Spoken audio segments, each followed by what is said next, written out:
Esdras capítulo 3. O altar e os sacrifícios. Quando chegou o 7º mês e os israelitas já estavam morando nas suas cidades, todo o povo se reuniu em Jerusalém. Então o sacerdote Josué, filho de Josadaque, e os seus companheiros, os outros sacerdotes, e também Zorobabel, filho de Salatiel, e os seus parentes, construíram o altar do Deus de Israel para oferecer sobre ele os sacrifícios que manda a lei de Moisés, homem de Deus. Mesmo tendo medo da gente daquela região, eles construíram de novo o altar no lugar em que ele estava antes. Então começaram a oferecer sacrifícios sobre ele todas as manhãs e todas as tardes. Além disso, comemoraram a festa das barracas de acordo com a lei de Moisés, oferecendo cada dia os sacrifícios ordenados para aquele dia. Trouxeram também os sacrifícios que deviam ser completamente queimados diariamente e os que deviam ser apresentados na festa da lua nova e nas outras festas sagradas. E ofereceram também aquilo que traziam por vontade própria. O povo começou a oferecer sacrifícios ao Senhor desde o dia 1º do 7º mês, antes mesmo que o templo do Senhor começasse a ser construído de novo. Começa a reconstrução do templo. O povo deu dinheiro para pagar os pedreiros e carpinteiros, e deu comida, bebida e azeite para serem mandados às cidades de Tiro e Sidom. Essas coisas foram trocadas por madeira de cedro, que foi trazida por mar do Líbano até o porto de Jope. Tudo isso foi feito com a permissão de Ciro, rei da Pérsia. E assim, no ano seguinte ao da sua volta, no 2º mês, os israelitas começaram a construir de novo o templo de Deus que fica em Jerusalém. Zorobabel, filho de Salatiel, e Josué, filho de Josadaque, junto com seus parentes, os sacerdotes e os levitas, e todos os israelitas que haviam voltado para Jerusalém, pegaram firme no trabalho. Todos os levitas maiores de 20 anos foram encarregados de dirigir as obras. Josué e os seus filhos e irmãos formaram um grupo junto com Cadmiel e os seus filhos, que eram descendentes de Odavias.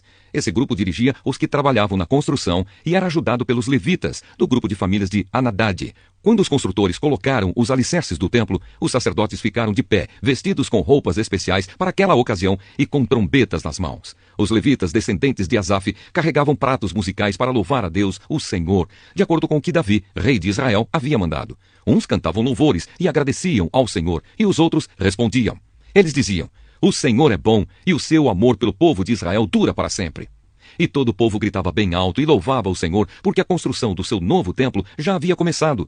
Muitos sacerdotes, levitas e chefes de famílias eram velhos e tinham visto o primeiro templo.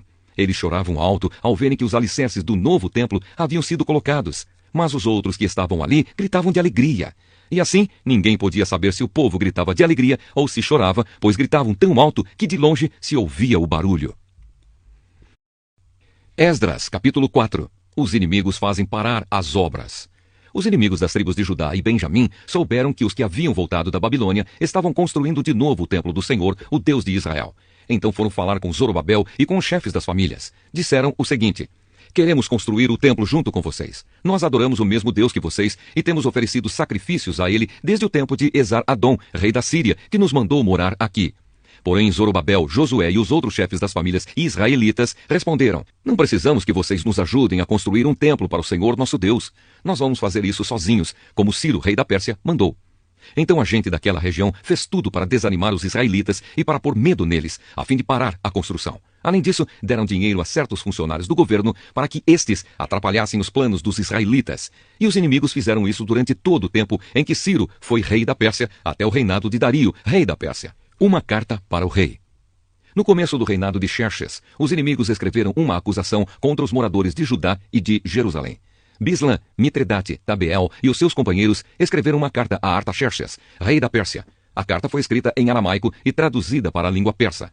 Reum, que era o governador, e Sinzai, o escrivão, também escreveram uma carta ao rei Artaxerxes contra os moradores de Jerusalém. A carta dizia: "Esta carta é enviada por Reum, o governador, e Sinzai, o escrivão, junto com seus companheiros, os juízes e todos os outros funcionários que são naturais de Ereque, da Babilônia, e de Suzã, na terra de Elão, e junto com os outros povos que o grande e poderoso Assurbanipal tirou dos seus países e levou para morar na cidade de Samaria e no resto da província do Eufrates Oeste." A carta continuava assim: "Ao rei Artaxerxes, os seus servidores da província do Eufrates Oeste escrevem o que segue: Ó rei, levamos ao seu conhecimento que os judeus que o Senhor mandou para cá chegaram a Jerusalém e estão construindo de novo essa cidade rebelde e má.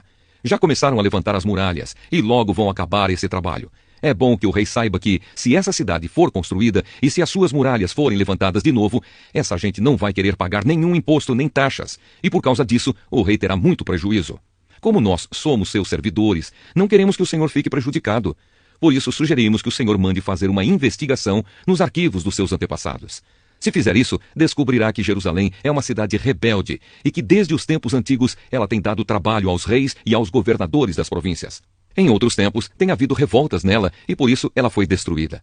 Portanto, ó rei, nós estamos certos de que, se essa cidade for construída de novo e se as suas muralhas forem consertadas, o Senhor não poderá mais controlar a província do Eufrates Oeste. A resposta do rei. Então o rei Artaxerxes mandou a seguinte resposta: a Reum, o governador, a Sinzai, o escrivão, e aos seus companheiros que vivem em Samaria e no resto da província do Eufrates Oeste, saudações. A carta que vocês mandaram foi traduzida para a língua persa e lida para mim. Então mandei que fizessem uma investigação, e descobriu-se que, desde os tempos antigos, Jerusalém tem se revoltado contra a autoridade do rei e que ela sempre esteve cheia de rebeldes e de criadores de casos. Reis poderosos reinaram ali e governaram toda a província do Eufrates Oeste, e o povo lhes pagava impostos e taxas. Portanto, deem ordens para que parem as obras. Essa cidade não será construída de novo enquanto eu não mandar.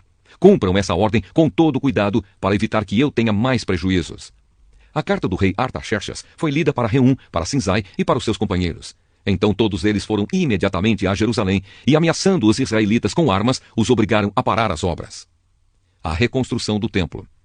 O trabalho da construção do templo havia sido interrompido e tinha continuado parado até o 2º ano do reinado de Dario, rei da Pérsia. Esdras, capítulo 5. O profeta Ageu e o profeta Zacarias, filho de Ido, começaram a dar aos israelitas que estavam em Judá e em Jerusalém mensagens que haviam recebido do Deus de Israel. Zorobabel, filho de Salatiel, e Josué, filho de Josadaque, ouviram as mensagens. Então começaram a reconstruir o templo de Jerusalém e os 2 profetas os ajudavam. Quase ao mesmo tempo, Tatenai, o governador da província do Eufrates Oeste, e Setar-Bozenai e os seus companheiros foram a Jerusalém e perguntaram: quem deu ordem para vocês reconstruírem este templo e consertarem estas muralhas? Eles também perguntaram os nomes dos homens que estavam ajudando a reconstruir o templo. Mas Deus estava protegendo os líderes israelitas e por isso os oficiais persas resolveram não fazer nada enquanto não escrevessem sobre aquele assunto ao rei Dario e recebessem uma resposta. O relatório que Tatenai e Setar-Bozenai e os seus companheiros mandaram ao rei foi este: ao rei Dario, que o Senhor governe em paz. Levamos ao seu conhecimento que fomos à região de Judá e vimos que o templo do grande Deus está sendo construído com enormes blocos de pedra e que as vigas de madeira estão sendo colocadas nas paredes. O trabalho está sendo feito com muito cuidado e a obra está indo depressa. Então nós perguntamos aos líderes do povo quem lhes tinha dado ordem para reconstruir o templo e as muralhas. Também perguntamos os seus nomes para que pudéssemos informar ao Senhor sobre quem são os chefes do trabalho. Eles responderam: nós somos servos do Deus do céu e da terra, e estamos reconstruindo o templo que um grande rei de Israel construiu e terminou há muito tempo. Porém, os nossos antepassados fizeram o Deus do céu ficar irado, e por isso ele deixou que fôssemos conquistados por Nabucodonosor, rei da Babilônia, que era natural da Caldeia. O templo foi destruído e o povo foi levado para a Babilônia. Mas no 1º ano do reinado de Ciro, como rei da Babilônia, ele mandou que o templo fosse reconstruído. Também devolveu as vasilhas de ouro e de prata que o rei Nabucodonosor havia tirado do templo de Jerusalém e colocado no templo de Babilônia. O rei Ciro devolveu essas vasilhas a um homem chamado Sesbazar, que ele havia nomeado governador de Judá. O rei mandou que Sesbazar as levasse de volta para o templo de Jerusalém. Mandou também que reconstruísse o templo no mesmo lugar do primeiro. Então Sesbazar veio e colocou os alicerces do templo. A construção continuou desde aquela época até agora, mas ainda não terminou. Portanto, se isso lhe agradar, ó rei, mande agora dar uma busca nos arquivos reais da Babilônia, para saber se o rei Ciro deu ou não ordem para que este templo fosse reconstruído em Jerusalém. Depois nos informe o que o Senhor quer que se faça a respeito desse assunto. Esdras, capítulo 6. A ordem de Ciro é encontrada. Então o rei Dario mandou que dessem uma busca nos arquivos reais da Babilônia, onde eram guardados os documentos. E na cidade de Ecbatana, na província da Média, foi encontrado o documento. Nele estava escrito o seguinte: no 1º ano do seu reinado, o rei Ciro deu ordem para que o templo de Jerusalém fosse reconstruído, a fim de ser o lugar onde o povo apresentasse sacrifícios e ofertas a serem completamente queimadas. O templo deverá medir 27 metros de altura por 27 metros de largura. As paredes deverão ser feitas com uma carreira de madeira em cima de cada 3 carreiras de pedra. Todas as despesas serão pagas pelo governo. Além disso, todos os objetos de prata e de ouro que o rei Nabucodonosor tirou do templo de Jerusalém e trouxe para a Babilônia serão devolvidos, cada um para o seu próprio lugar no templo de Jerusalém. A ordem de Dario. Então o rei Dario mandou a seguinte resposta: são estas as ordens do rei Dario para Tatenai, governador da província do Eufrates Oeste, para Setar-Bozenai e para os seus companheiros oficiais da província do Eufrates Oeste. Afastem-se do templo e não proíbam a sua construção. Deixem que o governador de Judá e os líderes israelitas reconstruam o templo de Deus no lugar onde ficava o que foi destruído. Por meio desta carta, ordeno que vocês os ajudem na construção. As despesas serão pagas imediatamente para que a obra não pare. O dinheiro para isso será tirado do tesouro real, isto é, dos impostos recebidos na província do Eufrates Oeste. Deem aos sacerdotes de Jerusalém todos os dias, sem falta, tudo o que eles disserem que precisam: bois novos, carneiros e carneirinhos, para serem completamente queimados como ofertas ao Deus do céu. E deem também trigo, sal, vinho e azeite. Isso será feito para que assim eles ofereçam sacrifícios que agradem ao Deus do céu e orem pedindo as suas bênçãos para mim e para os meus filhos. Se alguma pessoa desobedecer a esta ordem, ordeno também que vocês atravessem o seu corpo com uma viga pontuda tirada da sua casa. Depois, finquem a viga no chão. Além disso, derrubem a sua casa e a façam virar um montão de entulho. Que Deus, que escolheu Jerusalém como lugar onde deve ser adorado, acabe com qualquer rei ou nação que desobedecer a esta ordem e tentar destruir o templo de Jerusalém. Eu, Dario, dei esta ordem, que ela seja obedecida em tudo. O templo é terminado e inaugurado. Então o governador Tatenai, Zetar-Bozenai e os seus companheiros fizeram exatamente o que o rei tinha ordenado. Os líderes israelitas progrediram na construção do templo, animados pelas mensagens do profeta Ageu e do profeta Zacarias, filho de Ido. Eles terminaram o templo conforme as ordens do Deus de Israel e de Ciro, Dario e Artaxerxes, rei da Pérsia. Acabaram a construção do templo no dia 3 do mês de Adar, no 6º ano do reinado de Dario. Então o povo de Israel, isto é, os sacerdotes, os levitas e todos os outros que haviam voltado da Babilônia, fizeram a inauguração do templo, dedicando-o com alegria à adoração a Deus. Para essa dedicação, eles ofereceram 100 touros, 200 carneiros e 400 carneirinhos como sacrifício, e 12 bodes como oferta para tirar pecados, um bode para cada uma das tribos de Israel. Também fizeram a escala dos sacerdotes e dos levitas para os serviços do templo de Jerusalém, de acordo com as instruções escritas no livro de Moisés. A Páscoa. O povo que havia voltado do cativeiro na Babilônia comemorou a festa da Páscoa no dia 14 do primeiro mês. Todos os sacerdotes e levitas tinham se purificado e estavam puros. Eles mataram os animais para os sacrifícios da Páscoa em favor de todas as pessoas que haviam voltado, em favor dos seus colegas sacerdotes e também em favor de si mesmos.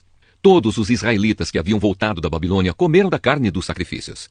E todos aqueles que haviam abandonado os costumes pagãos dos povos da terra de Canaã e tinham passado a adorar o Senhor, o Deus de Israel, também comeram. Durante 7 dias, eles comemoraram alegremente a festa dos pães sem fermento. Estavam muito contentes, porque o Senhor havia feito o rei da Assíria ficar a favor deles, ajudando-os no trabalho da reconstrução do templo. Esdras, capítulo 7. Esdras chega a Jerusalém.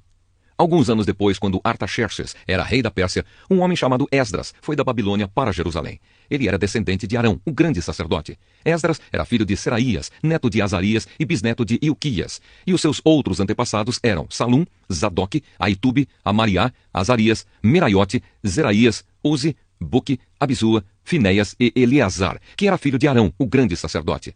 Esdras era mestre da lei e conhecia muito bem a lei de Moisés, dada pelo Senhor, o Deus de Israel. Ele foi falar com o rei Artaxerxes, e ele lhe deu tudo o que pediu, porque o Senhor abençoava Esdras. Assim, Esdras foi da Babilônia para Jerusalém com um grupo de israelitas, entre os quais havia sacerdotes, levitas e músicos, guardas e servidores do templo. Isso foi no 7º ano do reinado de Artaxerxes. Eles saíram da Babilônia no dia 1º do primeiro mês e, com a ajuda de Deus, chegaram a Jerusalém no dia 1º do 5º mês. Esdras havia dedicado a sua vida a estudar e a praticar a lei do Senhor e a ensinar todos os seus mandamentos ao povo de Israel. A carta de Artaxerxes. Esta é a cópia da carta que o rei Artaxerxes entregou ao sacerdote Esdras, o mestre da lei, que conhecia bem todas as leis e mandamentos que o Senhor tinha dado a Israel. Esta carta de Artaxerxes, o rei dos reis, é para o sacerdote Esdras, o mestre da lei do Deus do céu. Saudações. Ordeno que, de todo o meu reino, podem ir com você para Jerusalém todos os israelitas que quiserem, isto é, gente do povo, sacerdotes e levitas. Eu, o rei, junto com os meus 7 conselheiros, mando que você vá a Jerusalém e a Judá, para ver se a lei do seu Deus, que lhe foi entregue, está sendo bem obedecida. Leve as ofertas de ouro e de prata que eu e os meus conselheiros queremos dar ao Deus de Israel, que tem o seu templo em Jerusalém. Leve também toda a prata e ouro que recolheu na província da Babilônia, e as ofertas que o povo israelita e os seus sacerdotes deram para o templo do seu Deus em Jerusalém. Use esse dinheiro com cuidado, comprando com ele touros, carneiros, ovelhas, cereais e vinho, para oferecer no altar do templo de Jerusalém. Com o ouro e a prata que sobrarem, compre qualquer coisa que você e os seus companheiros quiserem, de acordo com a vontade do seu Deus. Os objetos que lhe foram dados para serem usados nos serviços do templo, você os entregará a Deus em Jerusalém. E qualquer outra coisa que precisar para o templo será paga pela tesouraria do rei. Eu, o rei Artaxerxes, ordeno a todos os tesoureiros da província do Eufrates Oeste que entreguem imediatamente ao sacerdote Esdras, o mestre da lei do Deus do céu, tudo o que ele pedir, até no máximo 3.400 quilos de prata, 12.500 quilos de trigo, 2.000 litros de vinho, 2.000 litros de azeite e sal à vontade. Deverão ser cumpridas com todo cuidado as ordens que o Deus do céu der a respeito do seu templo, para que assim eu tenha certeza de que ele nunca ficará irado comigo, nem com os meus descendentes que forem reis depois de mim. Vocês estão proibidos de cobrar qualquer imposto dos sacerdotes, dos levitas, dos músicos, dos guardas e servidores do templo, ou de qualquer outra pessoa ligada a esse templo. E você, Esdras, usando a sabedoria que o seu Deus lhe deu, nomeie administradores e juízes para governarem todo o povo da província do Eufrates Oeste, isto é, todos os que conhecem a lei do seu Deus. E ensine essas leis aos que não as conhecem. Quem desobedecer às leis do seu Deus ou às leis do reino será castigado imediatamente. Será morto, ou expulso do país, ou preso, ou as suas propriedades serão tomadas. Esdras louva a Deus. Esdras disse: Louvado seja o Senhor, o Deus dos nossos antepassados, que pôs no coração do rei o desejo de honrar dessa maneira o templo do Senhor em Jerusalém. Pois sabendo que o Senhor estava comigo, criei coragem e conquistei a boa vontade do rei, dos seus conselheiros e de todos os seus oficiais poderosos. Assim o Senhor meu Deus me animou, e eu consegui convencer muitos chefes dos grupos de famílias de Israel a voltarem comigo para a nossa terra. Esdras, capítulo 8. Os que voltaram da Babilônia. Esta é a lista dos chefes de grupos de famílias que estavam na Babilônia e que voltaram com Esdras para Jerusalém quando Artaxerxes era rei. Gerson, da família de Finéias. Daniel, da família de Itamar. Atus, filho de Secanias, da família de Davi. Zacarias, da família de Parós, com 150 homens do seu grupo de famílias. Havia registro das suas famílias. Elioenai, filho de Zeraías, da família de Paate-Moabe, com 200 homens. Secanias, filho de Jaziel, da família de Zato, com 300 homens. Ebed, filho de Jonatas, da família de Adim, com 50 homens. Jesaías, filho de Atalias, da família de Elão, com 70 homens. Zebadias, filho de Micael, da família de Cefatias, com 80 homens. Obadias, filho de Jeiel, da família de Joabe, com 218 homens. Selomite, filho de Josefias, da família de Bani, com 160 homens. Zacarias, filho de Bebai, da família de Bebai, com 28 homens. Joanã, filho de Acatã, da família de Asgade, com 110 homens.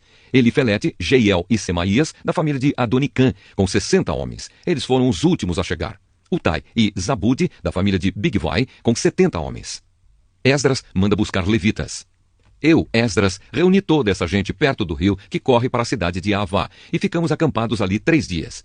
Quando examinei o povo com mais cuidado, vi que no meio deles havia sacerdotes, porém não havia nenhum levita. Aí mandei chamar 9 líderes: Eliezer, Ariel, Semaías, Eunatã, Jaribe, Eunatã, Natã, Zacarias e Mesulá. E chamei também 2 professores, Joiaribe e Eunatã. Eu mandei que eles fossem procurar Ido, o chefe do lugar chamado Casifia, e dissessem a ele e aos seus colegas servidores do templo que nos mandassem gente para servir a Deus no templo. E porque Deus estava nos abençoando, eles nos mandaram um homem muito capaz, chamado Serebias, levita da família de Mali. 18 dos seus filhos e irmãos vieram com ele. Eles também mandaram Asabias e Jesaías, da família de Merari, com 20 dos seus filhos e irmãos. Vieram também 220 servidores do templo, os quais eram descendentes daqueles que o rei Davi e os seus oficiais haviam escolhido para ajudar os levitas, e fizeram uma lista com os nomes de todos eles. O povo jejua e ora. Então, ali perto do rio Ava, dei ordem para que houvesse um dia de jejum. Todos nós deveríamos nos ajoelhar diante do nosso Deus e de pedir que nos dirigisse na nossa viagem e nos protegesse, os nossos filhos e tudo o que era nosso. Eu tinha dito ao rei que o nosso Deus protegesse todos os que confiam nele, porém que a sua força e a sua ira vão contra aqueles que o abandonam. Por isso fiquei com vergonha de pedir ao rei uma tropa de soldados da cavalaria para nos defender dos nossos inimigos durante a viagem. Assim nós jejuamos e oramos, pedindo a Deus que nos protegesse, e ele atendeu às nossas orações. A entrega das ofertas. Dos chefes dos sacerdotes, eu escolhi Serebias, Asabias e outros 10.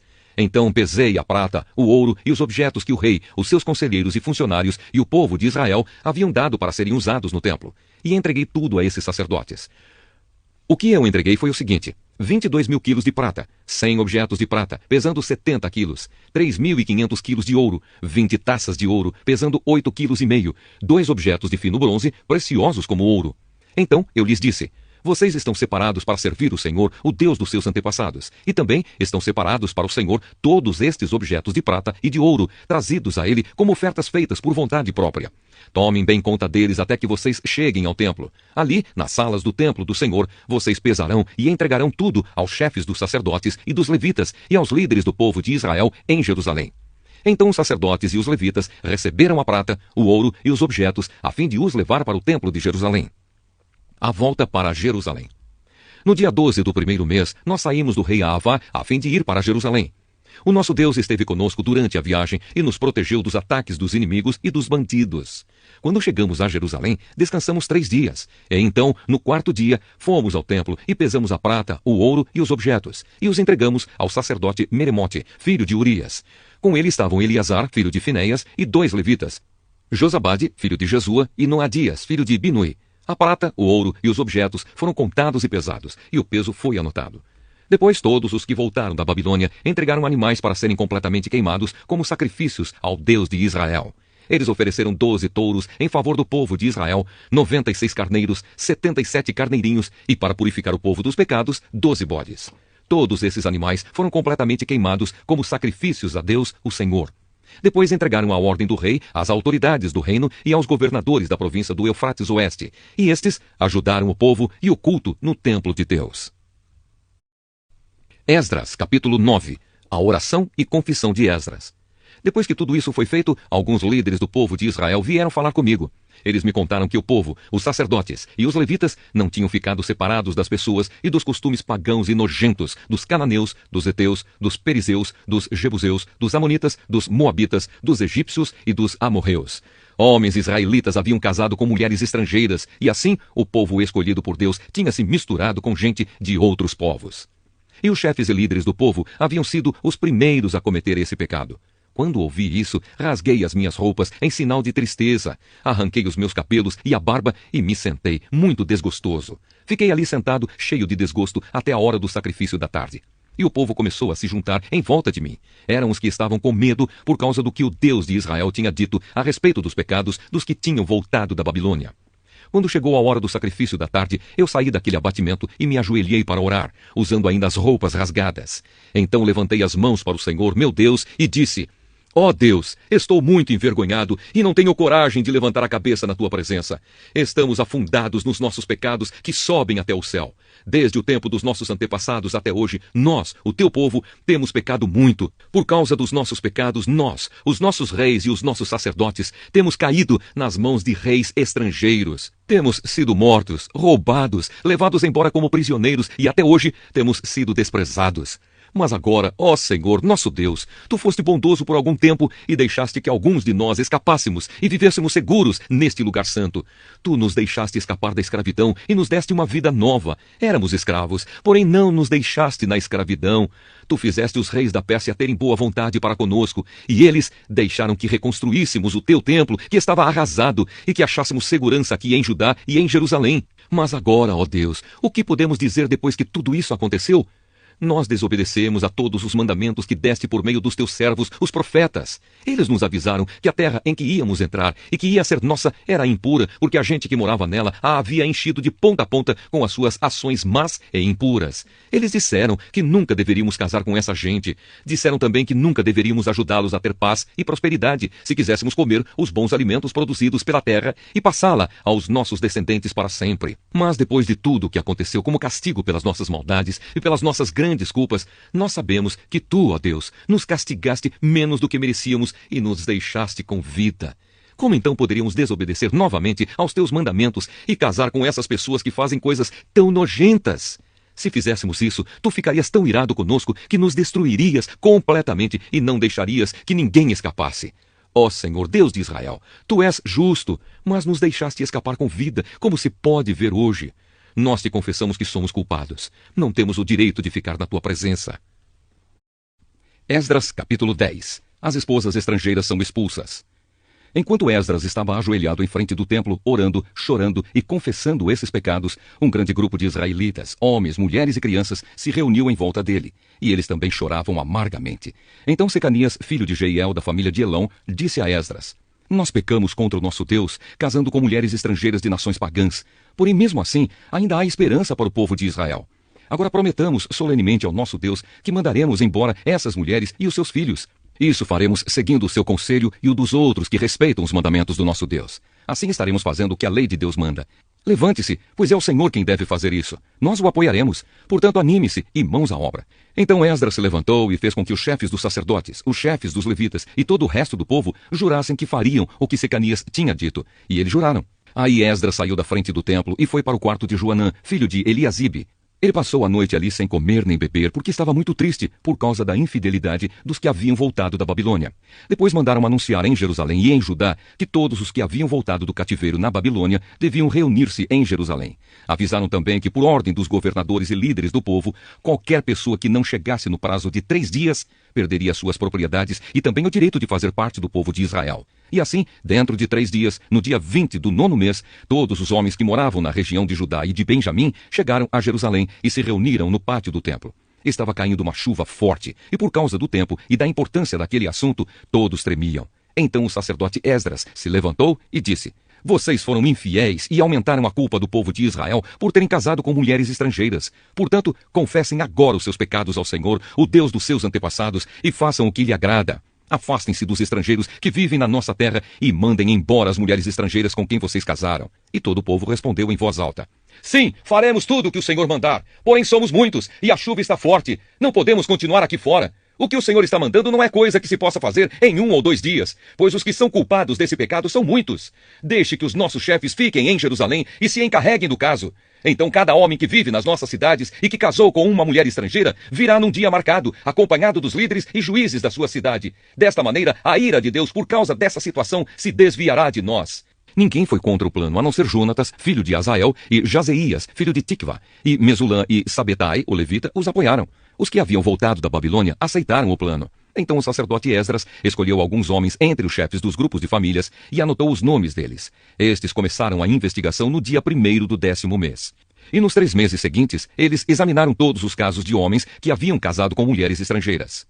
Lista dos que tinham mulheres estrangeiras.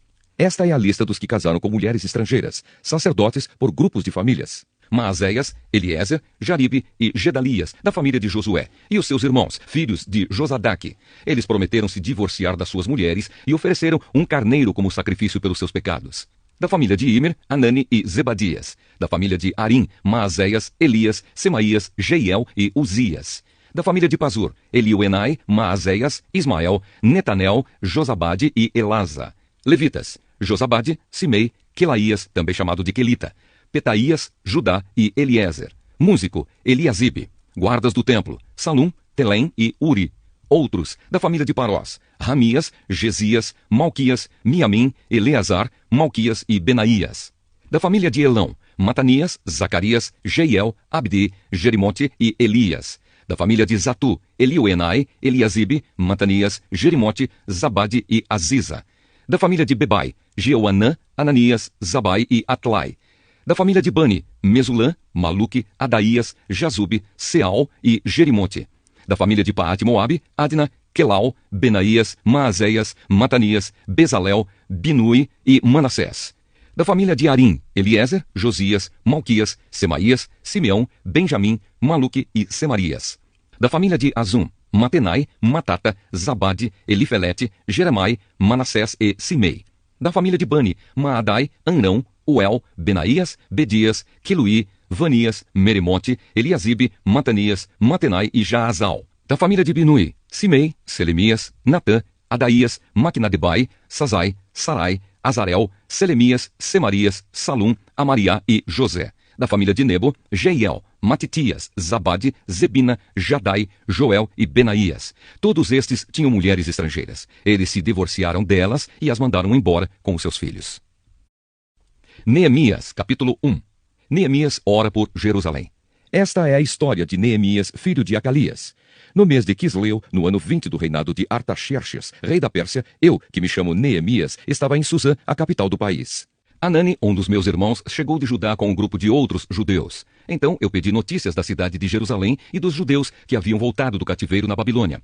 Eles me contaram que aqueles que não tinham morrido e haviam voltado para a província de Judá estavam passando por grandes dificuldades. Contaram também que os estrangeiros que moravam ali por perto os desprezavam. Disseram finalmente que as muralhas de Jerusalém ainda estavam caídas e que os portões que haviam sido queimados ainda não tinham sido consertados. Quando ouvi isso, eu me sentei e chorei.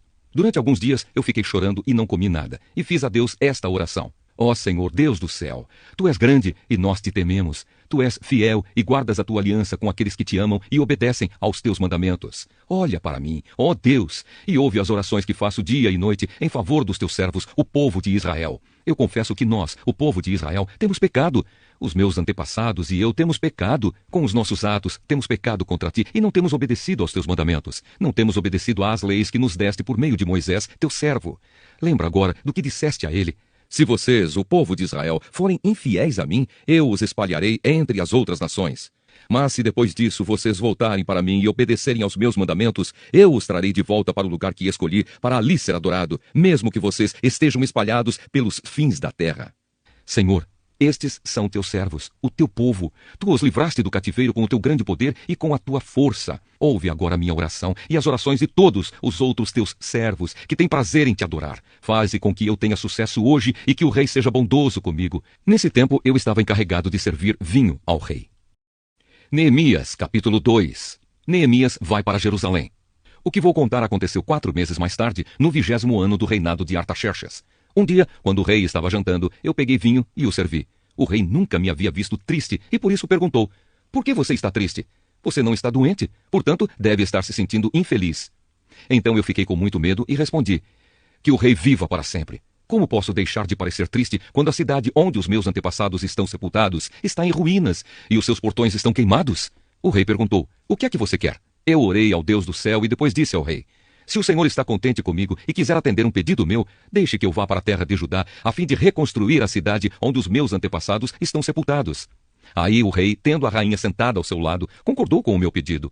Ele perguntou quanto tempo eu ficaria fora e quando voltaria. E eu disse. Então pedi ao rei um favor: que me desse cartas para os governadores da província de Eufrates Oeste, com instruções para que me deixassem passar até chegar à região de Judá. Também pedi uma carta para Asaf, o guarda florestal do rei, mandando que me desse madeira para fazer os portões da fortaleza que protege o templo e para fazer as muralhas da cidade e a casa onde eu iria morar. E o rei me deu tudo o que pedi, porque Deus estava comigo. O rei mandou que fossem comigo alguns oficiais do exército e uma tropa da cavalaria. Então eu viajei para a província do Eufrates Oeste, e ali entreguei aos governadores as cartas do rei. Mas Sambalate, da cidade de Bet-Horon, e Tobias, um oficial do país de Amon, ficaram muito zangados quando souberam que alguém tinha vindo para ajudar o povo de Israel. Eu cheguei a Jerusalém e durante 3 dias não contei a ninguém o que pensava fazer pela cidade, de acordo com o que Deus havia posto no meu coração. Eu me levantei no meio da noite e saí, junto com alguns dos meus companheiros. Só levei um animal, o jumento que eu montava. Era noite quando eu saí da cidade pelo portão do vale, no oeste, e fui para o sul, passando pela fonte do dragão até o portão do lixo.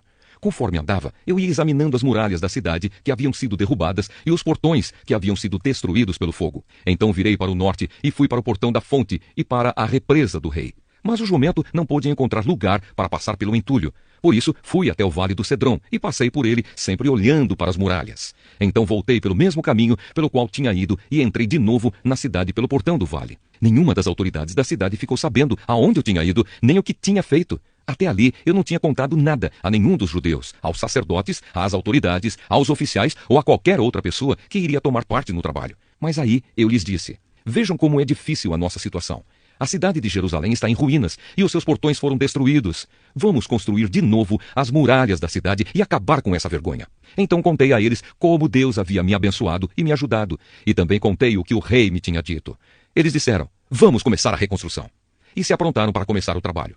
Porém Sambalate, Tobias e um árabe chamado Gesem souberam do que estávamos fazendo. Eles começaram a rir e a caçoar de nós e disseram: "O que é que vocês estão fazendo? Vocês vão se revoltar contra o rei?" Eu respondi: "O Deus do céu nos dará sucesso. Nós somos servos dele e vamos começar a construir. Mas vocês não podem ser donos de nenhuma propriedade em Jerusalém, não têm nenhum direito de cidadãos e não têm nenhuma parte nas tradições religiosas do povo de Israel." Neemias capítulo 3. A reconstrução das muralhas. As muralhas da cidade foram reconstruídas da seguinte maneira: Eliasibe, o grande sacerdote, e os seus colegas sacerdotes reconstruíram o portão das ovelhas. Depois o inauguraram e puseram os portões nos seus lugares. Eles reconstruíram as muralhas até a torre dos 100 e até a torre de Ananel. Os homens de Jericó construíram o trecho seguinte. Zacur, filho de Inri, construiu o trecho seguinte. O grupo de famílias de Assinaá construiu o portão dos peixes. Eles puseram as vigas e os portões nos seus lugares e colocaram os trincos e as trancas. As 3 partes seguintes foram construídas por estes homens. A primeira, por Maremote, filho de Urias e neto de Acós. A segunda, por Mesulã, filho de Berequias e neto de Messesabel.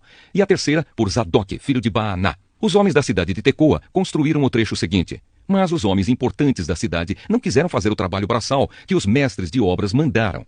Joiada, filho de Pazéia, e Mesulã, filho de Besodias, reconstruíram o portão velho. Eles puseram as vigas e os portões nos seus lugares e colocaram os trincos e as trancas. Melatias, de Gibeão, Jadom, de Meromote, e os homens da cidade de Gibeão e de Mispa construíram o trecho seguinte, chegando até a casa do governador da província do Eufrates Oeste. Uziel, filho de Araías, que era ourives, construiu o trecho seguinte. Ananias, que era perfumista, construiu o trecho seguinte, até a muralha larga. Refaías, filho de Ur, governador de metade do distrito de Jerusalém, construiu o trecho seguinte. Gedaías, filho de Arumafe, construiu o trecho seguinte perto da sua casa. Atus, filho de Asabneias, construiu o trecho seguinte. Malquias, filho de Arim, e Assub, filho de Paate-Moabe, construíram o trecho seguinte e a torre dos fornos. Salum, filho de Aloés, governador da outra metade de Jerusalém, construiu o trecho seguinte. As suas filhas o ajudaram no trabalho. Anum e os moradores de Zanua construíram o portão do vale. Eles puseram os portões no lugar, colocaram os trincos e as trancas e consertaram 500 metros de muralha, até o portão do lixo. Malquias, filho de Recabe, governador do distrito de Bet-Araquém, construiu o portão do lixo. Ele pôs os portões no lugar e colocou os trincos e as trancas. Salum, filho de Col-Ozé,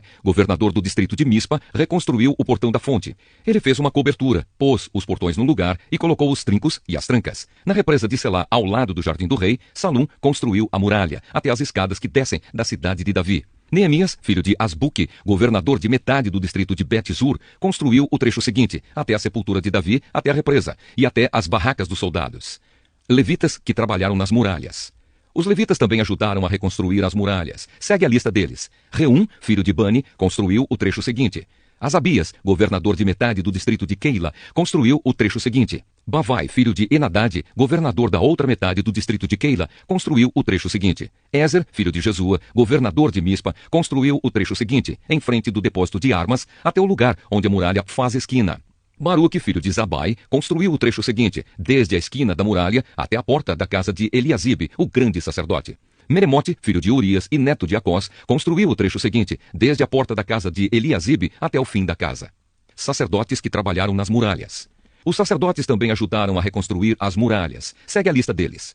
Os sacerdotes que moravam em redor de Jerusalém construíram o trecho seguinte. Benjamim e Assub construíram o trecho seguinte em frente das suas casas. Azarias, filho de Maazeias e neto de Ananias, construiu o trecho seguinte em frente da sua casa. Binui, filho de Enadade, construiu o trecho seguinte desde a casa de Azarias até a esquina da muralha. Palau, filho de Uzai, construiu o trecho seguinte, começando da esquina e da torre do palácio de cima, perto do pátio da guarda. Pedaías, filho de Parós, construiu o trecho seguinte, até um lugar no leste, perto do portão das águas e da torre que guarda o templo.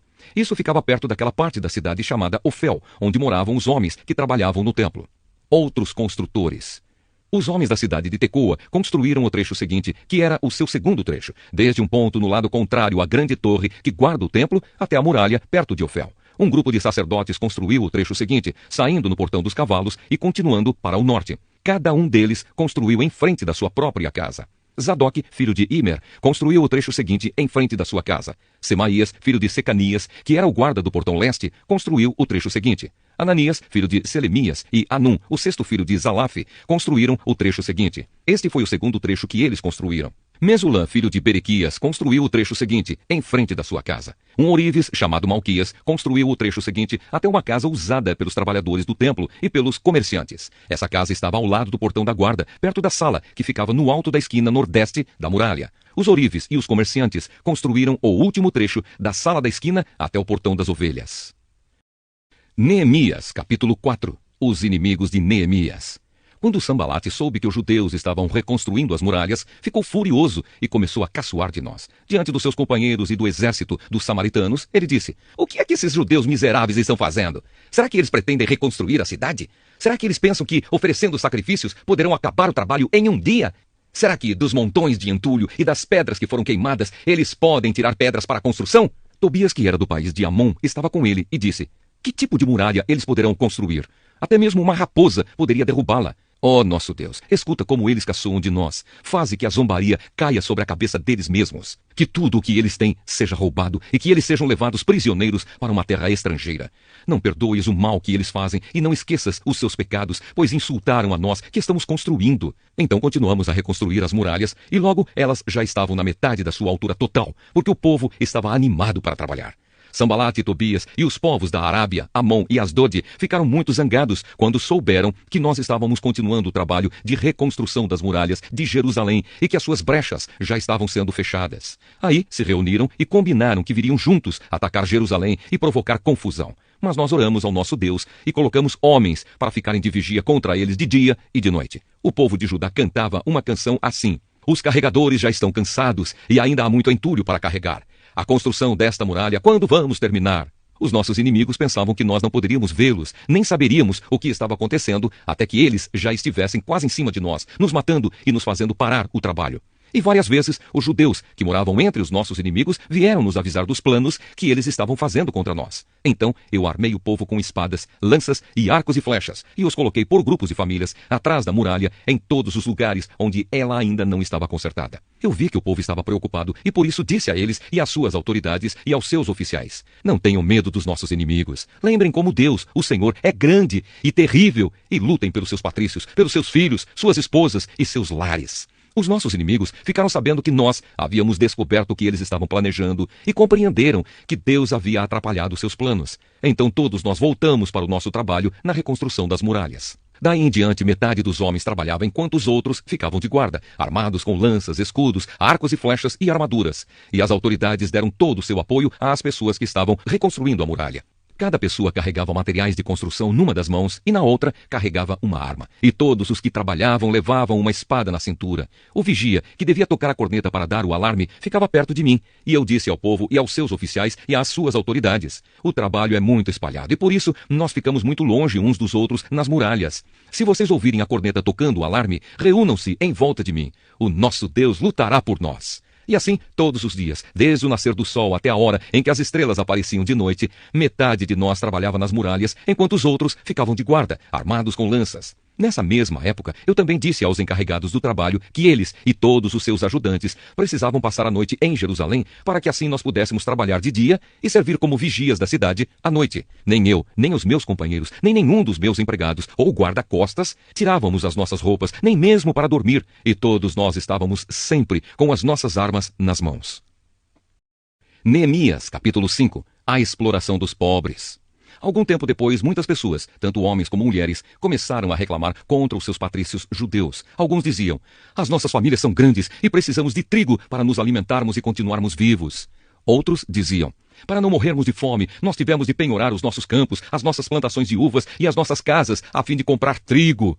E outros ainda disseram: tivemos de pedir dinheiro emprestado para pagar ao rei os impostos sobre os nossos campos e plantações de uvas. Acontece que nós somos da mesma raça dos nossos patrícios judeus e os nossos filhos são tão bons como os deles. No entanto, nós temos de fazer com que os nossos filhos trabalhem como escravos. Algumas das nossas filhas já foram vendidas como escravas. Não podemos fazer nada para evitar isso, pois os nossos campos e as nossas plantações de uvas foram tomadas de nós. Quando eu, Neemias, ouvi essas queixas, fiquei zangado e resolvi fazer alguma coisa. Repreendi as autoridades do povo e os oficiais e disse: vocês estão explorando seus irmãos. Depois de pensar nisso, eu reuni todo o povo a fim de tratar desse problema e disse: de acordo com as nossas posses, nós temos comprado dos estrangeiros os nossos patrícios judeus que tiveram de se vender a eles como escravos. E agora vocês, que são judeus, estão forçando seus próprios patrícios a se venderem a vocês. As autoridades ficaram caladas e não acharam nada para responder. Então eu disse: o que vocês estão fazendo é errado. Vocês deviam temer a Deus e fazer o que é direito, em vez de dar aos nossos inimigos, os não-judeus, razão para caçoar de nós. Eu e os meus companheiros e os homens que trabalham para mim temos emprestado dinheiro e trigo ao povo. E agora vamos perdoar essa dívida. Portanto, vocês também perdoem todas as dívidas deles, dinheiro, vinho ou azeite, e devolvam agora mesmo seus campos, as suas plantações de uvas e de oliveiras e as suas casas. As autoridades responderam: Está bem, nós vamos fazer o que você está dizendo. Vamos devolver as propriedades e não vamos cobrar as dívidas.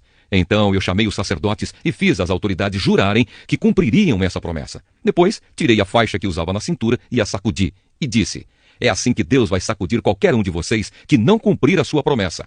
Deus tirará dele a sua casa e tudo o que ele tem e o deixará sem nada.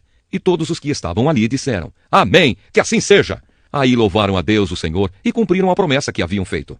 A bondade e a honestidade de Neemias. Durante os 12 anos em que fui governador da terra de Judá, desde o ano 20 do reinado de Artaxerxes até o ano 32, nem eu, nem os meus parentes comemos a comida a que eu tinha direito como governador. Antes de mim, os governadores tinham sido uma carga para o povo e haviam exigido que o povo pagasse 40 barras de prata por dia a fim de comprar comida e vinho. Até os seus empregados exploravam o povo. Mas eu agi de modo diferente porque temia a Deus. Trabalhei com todas as minhas forças na reconstrução da muralha e não comprei nenhuma propriedade. E todos os meus empregados ajudaram na reconstrução. Também hospedei na minha casa 150 judeus e os seus chefes, além de todas as pessoas das nações vizinhas que vinham à minha casa. Todos os dias eu mandava preparar um boi, 6 ovelhas das melhores e muitas galinhas. E cada 10 dias eu mandava vir uma nova remessa de vinho, mas eu sabia que o povo tinha de trabalhar no pesado. Por isso não pedi o dinheiro da comida a que eu, como governador, tinha direito. Ó Deus, eu te peço que leves em conta tudo o que fiz por este povo. Neemias, capítulo 6. Planos contra Neemias. Sambalate, Tobias, Gesem e o resto dos nossos inimigos souberam que nós havíamos terminado de reconstruir a muralha e que não havia mais brechas nela, embora ainda não tivéssemos colocado os portões nos seus lugares. Então Sambalate e Gesem me mandaram um recado. Eles queriam que eu fosse me encontrar com eles num dos povoados do vale de Ono, mas a intenção deles era me fazer algum mal. Aí eu mandei mensageiros a eles com o seguinte recado: eu estou fazendo um trabalho importante e não posso descer até aí. Eu não vou deixar este trabalho só para ir falar com vocês. Eles me mandaram o mesmo recado 4 vezes e eu mandei sempre a mesma resposta. Então Sambalate me mandou o 5º recado, e este veio por escrito. Era uma carta e foi trazida por um dos empregados de Sambalate. A carta, que estava aberta, dizia: Gesem me disse que entre os povos vizinhos está correndo um boato. Dizem que você e os judeus pretendem fazer uma revolução e que é por isso que estão reconstruindo a muralha. Ele disse também que o seu plano é se tornar o rei deles e que você já arranjou alguns profetas para dizerem em Jerusalém que você é o rei de Judá. O rei Artaxerxes certamente vai saber disso, e por isso proponho que nós dois nos encontremos para conversar a respeito dessa situação. Eu mandei a seguinte resposta: nada do que você está dizendo é verdade. Foi você quem inventou tudo isso. O que eles queriam era nos meter medo para não continuarmos o trabalho. Agora, ó Deus, aumenta as minhas forças. Nessa época, Semaías, filho de Delaías e neto de Meetabel, estava proibido de sair de casa e por isso fui visitá-lo. Ele me disse: nós dois precisamos nos esconder juntos, no lugar santo, no templo, e vamos fechar as portas, porque eles virão matar você. Sim, qualquer noite destas, eles virão matá-lo. A isso, respondi: eu não sou do tipo de homem que foge e se esconde. Você pensa que eu tentaria salvar a minha vida me escondendo no templo? Eu não vou fazer isso, de jeito nenhum. Quando comecei a pensar nesse assunto, compreendi que Deus não havia falado com Semaías, e sim que Tobias e Sambalate haviam pago a ele para me dar aquele conselho. Eles lhe deram dinheiro para me fazer ficar com medo e assim pecar. Aí eles poderiam acabar com o meu bom nome e me humilhar. Oh, meu Deus, lembra do que Tobias e Sambalate fizeram e castiga-os. Lembra também da profetisa Noadias e dos outros profetas que tentaram me fazer ficar com medo. Termina a construção das muralhas. As muralhas foram terminadas no dia 25 do mês de Elu, depois de 52 dias de trabalho. Então os nossos inimigos das nações vizinhas souberam disso e ficaram desmoralizados, porque todos ficaram sabendo que o trabalho havia sido feito com a ajuda do nosso Deus. Durante esse tempo, as autoridades dos judeus haviam escrito muitas cartas a Tobias e haviam recebido várias cartas dele. Muita gente de Judá estava do lado de Tobias, porque ele era genro de um judeu chamado Secanias, filho de Ará. Além disso, o seu filho Joanã havia casado com a filha de Mesulã, filho de Berequias. Na minha frente, falavam das boas coisas que Tobias havia feito e contavam a ele tudo o que eu dizia. E Tobias continuou a me mandar cartas para ver se conseguia me fazer ficar com medo.